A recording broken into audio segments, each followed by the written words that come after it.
नमस्कार दोस्तों। आज हम बात करने वाले हैं सोने और चांदी के भाव की, जो हर किसी के लिए बहुत महत्वपूर्ण होता है। चाहे आप गहने खरीदने की सोच रहे हों, निवेश के लिए सोना लेना चाहते हों या बस बाजार के रुझान जानना चाहते हों, ये जानकारी आपके काम आ सकती है। सबसे पहले बात करते हैं सोने की। सोना हमेशा से ही सुरक्षित निवेश माना जाता है।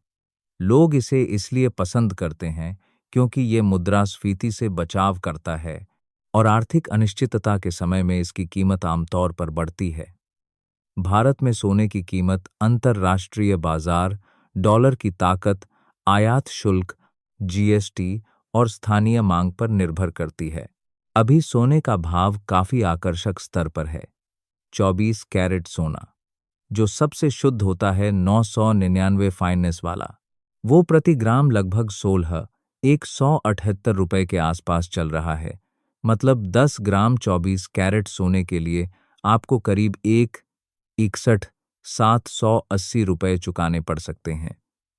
ये कीमत शहरों में थोड़ी अलग अलग हो सकती है, लेकिन औसतन यही ट्रेंड है। अब 22 कैरेट सोने की बात करें, जो ज्यादातर गहनों में इस्तेमाल होता है क्योंकि इसमें थोड़ी मिश्र धातु मिलाई जाती है जिससे ये मजबूत रहता है। 22 कैरेट सोना प्रति ग्राम लगभग 14,830 रुपए है, यानी 10 ग्राम के लिए करीब 1,48,300 रुपए। ये गोल्ड ज्वेलरी के लिए सबसे पॉपुलर कैरेट है। 18 कैरेट सोने का भी जिक्र कर लें, जो हल्के गहनों या फैशन ज्वेलरी में ज्यादा यूज होता है। ये प्रति ग्राम करीब 12,134 रुपए के आसपास है।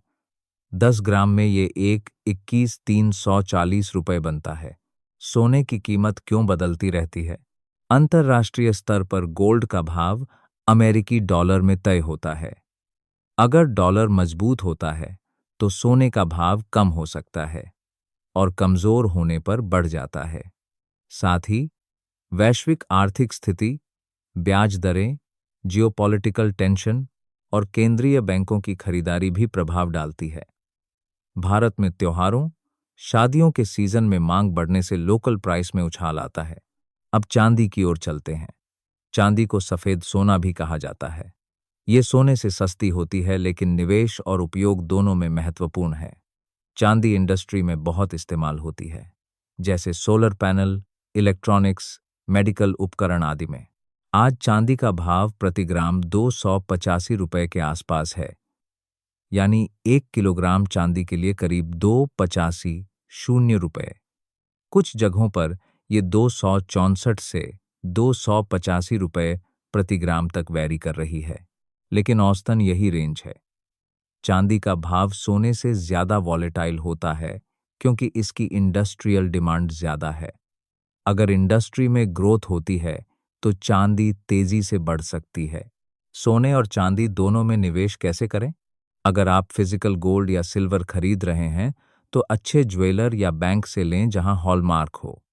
ऑनलाइन गोल्ड भी अब उपलब्ध है, जैसे digital gold, gold ETF, gold mutual funds.